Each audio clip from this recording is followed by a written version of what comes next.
The music box was sitting on the kitchen counter when my son-in-law walked in, and before I could say a single word, he picked it up, turned it over once in his hand like he was checking whether it was worth anything, and set it in the box that's marked Goodwill. I didn't scream. I didn't cry. I watched him carry that box out to his truck, and I stood very still in the doorway of my daughter's kitchen, the way you stand when something happens that your brain refuses to process all at once. That night, my daughter called me. She was crying before she finished saying my name. "Mom," she said. "Mom, what was inside it?" "The music box. What was inside it?" I sat down at my kitchen table.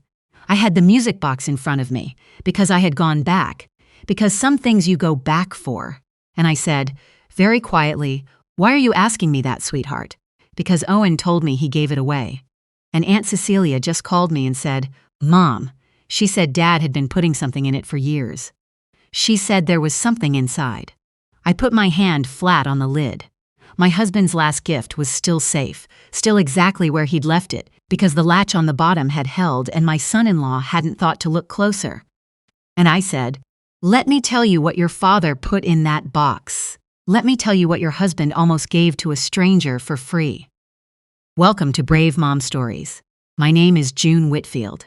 I am 63 years old, and I spent 31 years teaching piano out of the sunroom of our house on Maple Creek Road in Denton, Ohio. I know music the way some people know land, by feel, by memory, by what it costs to make something true with your hands. My husband Walter knew that about me. He knew it better than anyone.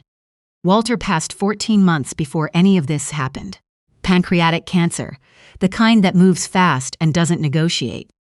We had 5 months from diagnosis to the last morning, and in those 5 months Walter did what Walter always did, which was think about everyone except himself. He made a list of the gutters that needed clearing. He wrote down the name of a good plumber. He made sure the car was serviced and the life insurance paperwork was in a file labeled clearly on the 3rd shelf of his office. And then, 2 weeks before the end, he asked me to bring him the old music box from the top of the bedroom closet. I had seen that music box for 28 years. It was wooden, about the size of a shoebox, with a hand-painted bluebird on the lid. Walter had bought it at a craft fair this summer, after we got married, from an old man who made them in his garage in Marietta. The mechanism played the first few bars of "You Are My Sunshine."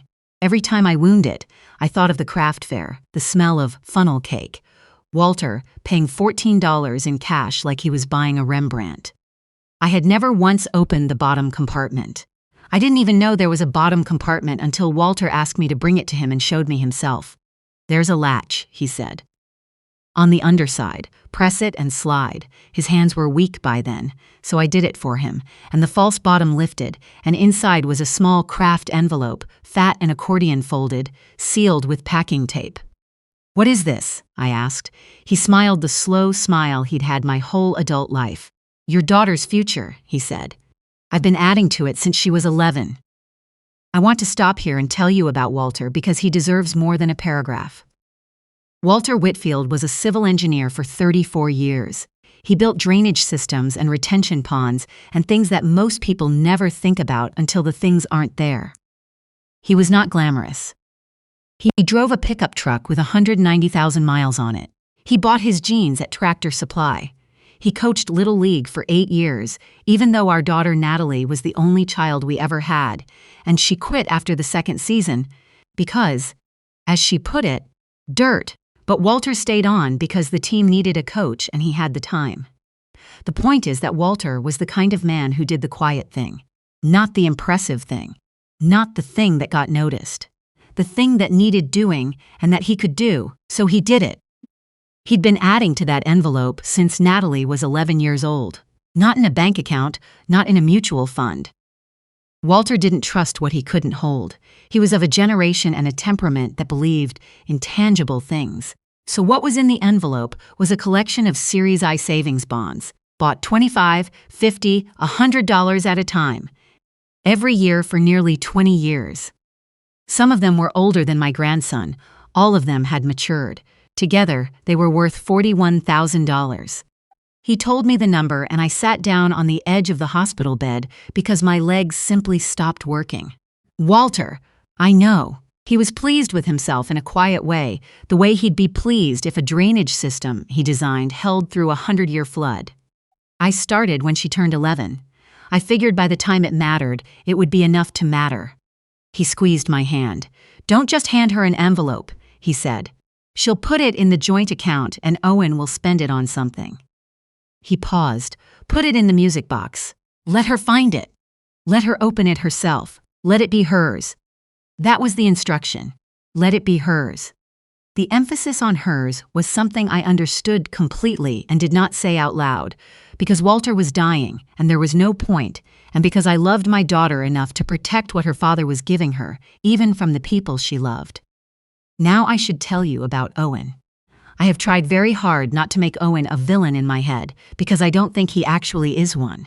He's 29 years old, Natalie's husband of 4 years, the father of my grandson Miles, who is 2 and perfect, and he is, I want to be fair here, not a bad person. He is a person who moves fast, makes quick assessments, and is fundamentally incapable of slowing down long enough to ask whether the thing he's handling might matter to someone. Owen grew up in a family where efficiency was a value. His mother, Deanna, ran their house like a logistics operation. Nothing stayed if it didn't serve a current purpose. Sentiment was fine in the ab space. In practice, it took up space. Owen absorbed that completely.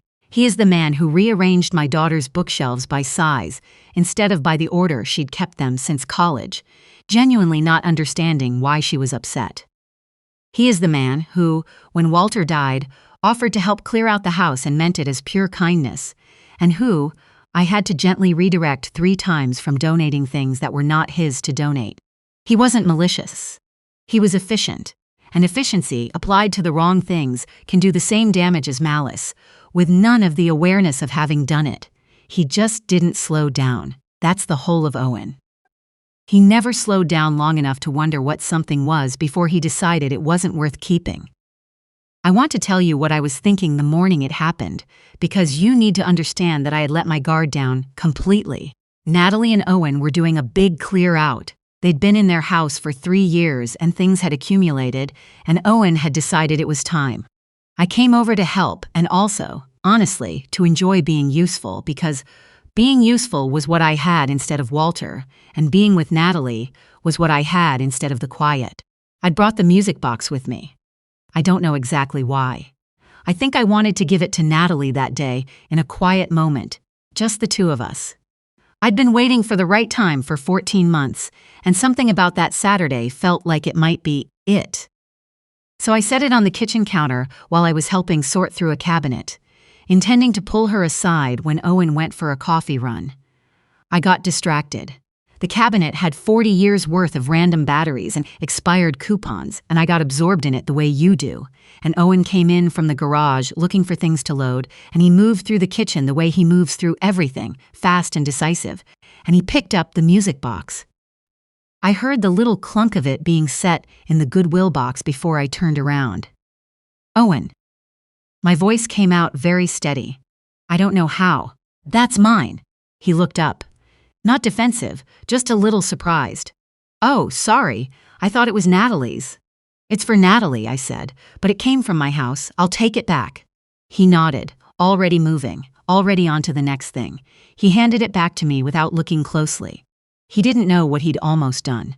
I held the music box against my chest in the kitchen of my daughter's house, and I smiled at my son-in-law, and I excused myself to use the restroom, and I sat on the edge of the bathtub, and I let myself shake for about 2 minutes. Then I stopped, because Walter had not spent 20 years filling that envelope for me to fall apart in a guest bathroom. I pressed the latch on the underside, still sealed. Still exactly as Walter had left it. I thought about telling Natalie right then. I almost did. But here's the thing about a moment of grace.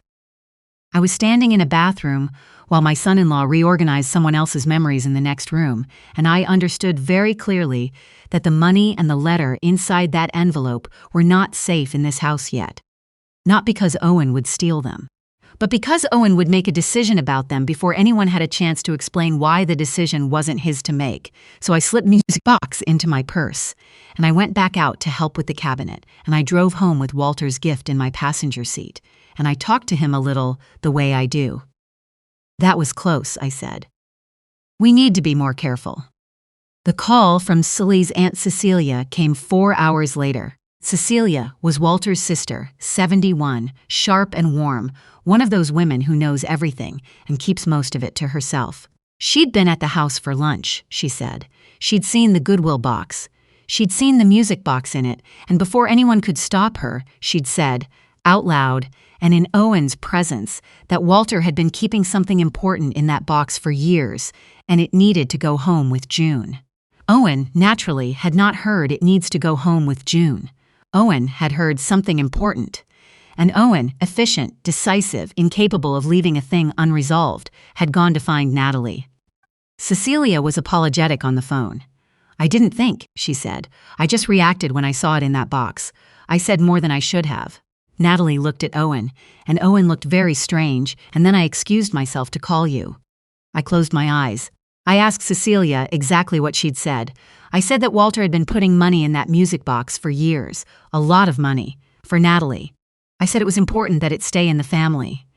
She paused. Darlene, I'm sorry. June. I'm sorry. I told her it was all right, and I meant it, because Cecilia's heart was absolutely in the right place, and because I knew, the way you know things when you have known someone their whole life, that Natalie was going to call me within the next few minutes. She did. Mom. Her voice was very careful, the way it gets when she's working hard not to be upset. What was inside it? The music box. Because Owen says Aunt Cecilia said Dad was keeping money in there. And Owen he wants to know what's going on. I could hear Owen in the background, not angry, just present. And that particular brand of present that means he was paying attention and had opinions forming. Is Owen with you right now? I asked. Yes. Okay, I said. Here's what I want you to do. I need you to come to my house, not tomorrow. Tonight. Bring Owen and call Cecilia and ask her to come too. There's something your father wanted to give you, and I need to do it properly. Silence. Then, Mom, do you have it? Is it safe? It's on my kitchen table, I said. It's exactly as your father left it. Not a thing has been disturbed. I heard her exhale, a long, shaky breath, and behind it something that wasn't quite a sob and wasn't quite relief. Both of those at once, which is its own particular sound. Okay, she said. We're coming. Let me tell you what those 2 hours looked like before they arrived, because it matters. I made dinner, because some battles are fought at a set table with food on it. Pot roast and biscuits, Walter's favorites, because I wanted him in the room. I put the music box in the center of the table where a centerpiece would go, lit up, Bluebird showing. I got out the good placemats. I lit 2 candles. I was not going to do this in a hurry in a living room with coats still on. I was going to do this right. I also opened the false bottom one more time, alone in my kitchen, and I looked at what was inside.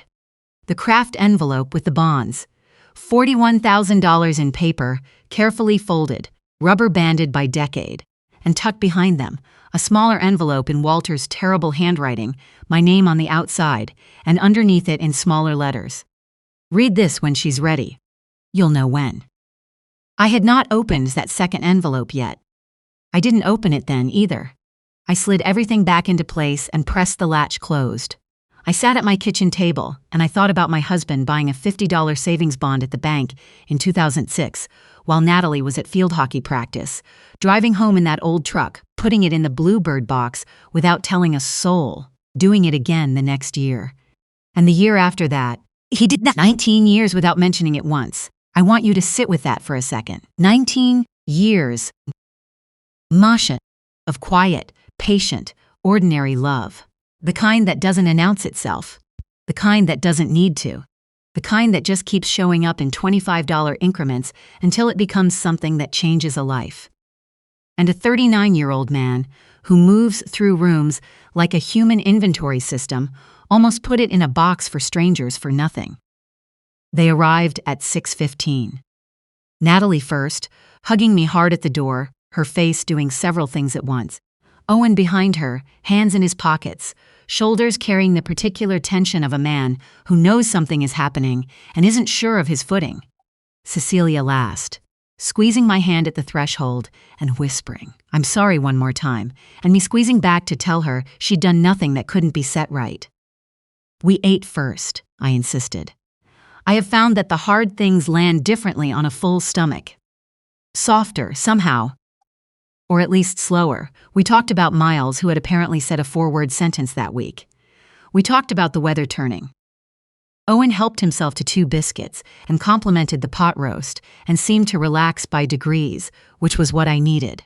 Then I cleared the plates, and I sat back down, and I put both hands flat on either side of the music box. "Your father," I said, looking at Natalie, "asked me to give you something. He had a specific idea about how it should be given. He wanted you to find it, not just receive it. He wanted you to open it yourself." I kept my voice even. "I was trying to honor that on Saturday. I brought the music box to your house because I thought the timing was finally right." Owen's jaw tightened just slightly. He knew what was coming. "Owen," I said, and I kept all the warmth I had in my voice because I genuinely did not want to humiliate him. "You picked it up and put it in the Goodwill box. You didn't know what it was. I understand that completely. You were being helpful, and I know that." He nodded. He looked like he wanted to say something. He didn't. "But I need you to see what you were holding," I said. "Because the only way this doesn't happen again, in this family or in any other moment of your lives, is if you understand what almost went out to a stranger's garage sale in a cardboard box." I pressed the latch and lifted the false bottom. I took out the craft envelope and set it on the table. Then the smaller envelope with Walter's handwriting. "These," I said, "are United States savings bonds. Your father bought them, Natalie, a little at a time, every year since you were 11 years old.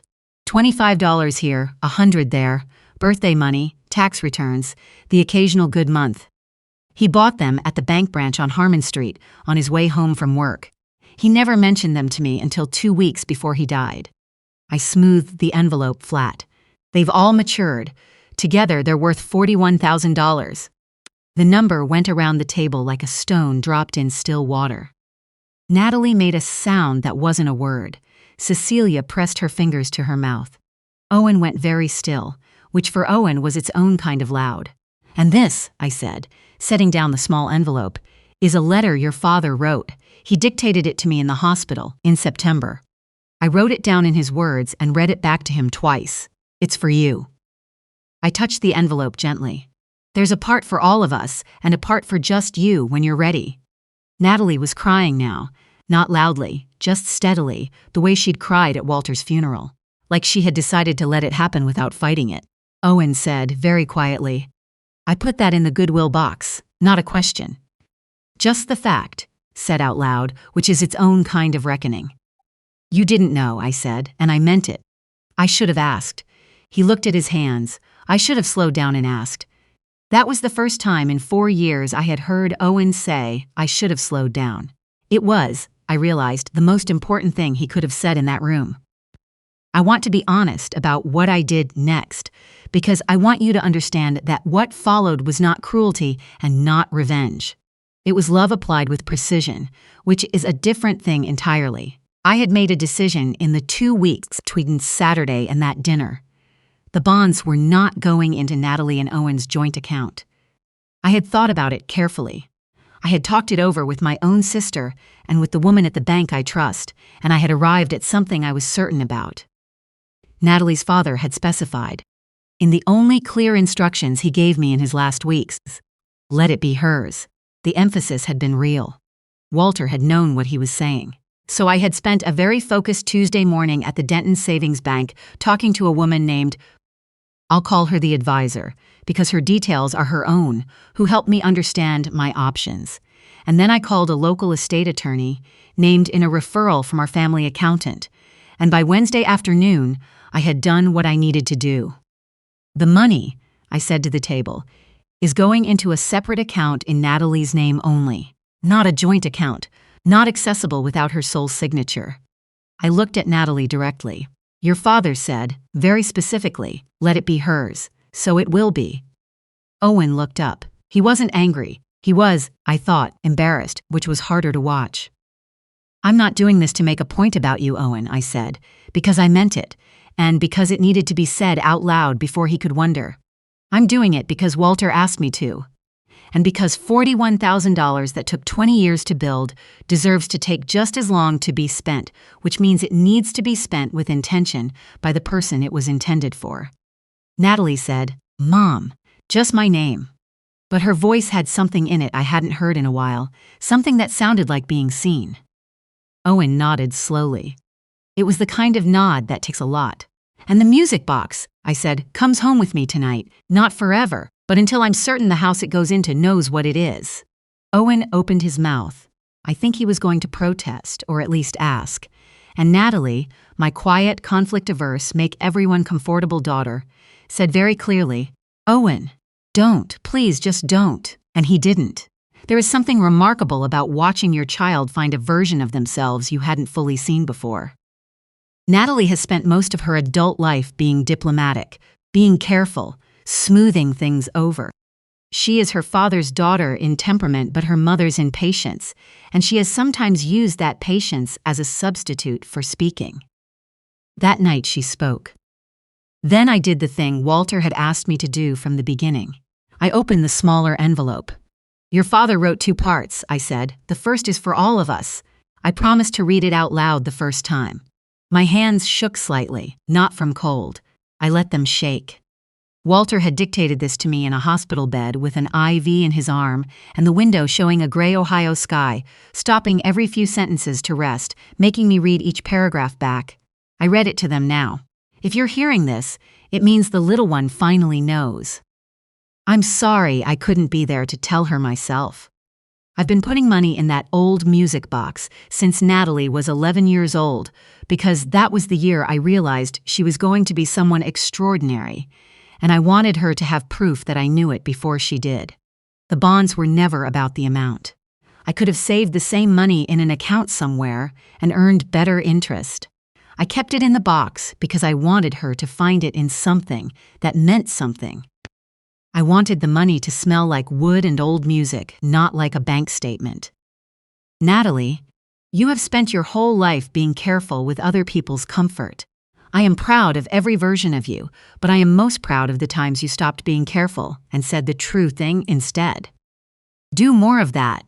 The money is for whatever comes next for you, the thing you've been putting off because it didn't seem practical. It's practical now. To everyone else in the room, take care of each other. And slow down once in a while.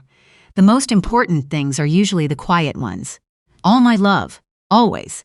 Dad Cecilia was weeping openly. Natalie had her face in her hands, her shoulders moving. Owen sat with his elbows on the table and his face in an expression I couldn't quite name. Somewhere between grief and the specific shame that arrives when a letter from a dead man has looked directly at you.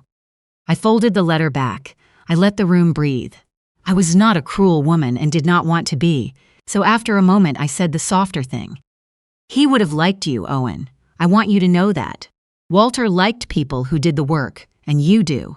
He would have found the Goodwill box funny, eventually. He had a very long sense of humor. Owen made a sound that was half a laugh and half something else. I'm sorry, June, he said. And he was. I could hear it. The real kind, not the reflexive kind. I know, I said. And I think you're going to slow down more. I think tonight helped with that. He looked at the music box on the table. Can I? He stopped. May I look at it? I want to see what I was holding. I wound the key on the side and set it in the center of the table and let the mechanism play. The first few bars of You Are My Sunshine, thin and sweet and a little wobbled with age, filling my kitchen the way it had filled 31 years of sunrooms and lessons and Sunday mornings. Natalie laughed through her tears. I remember that sound, she said. From when I was little, I remember that. Your father wound it every Christmas morning, I said, while you were still asleep. He said it was the only alarm clock that made him happy.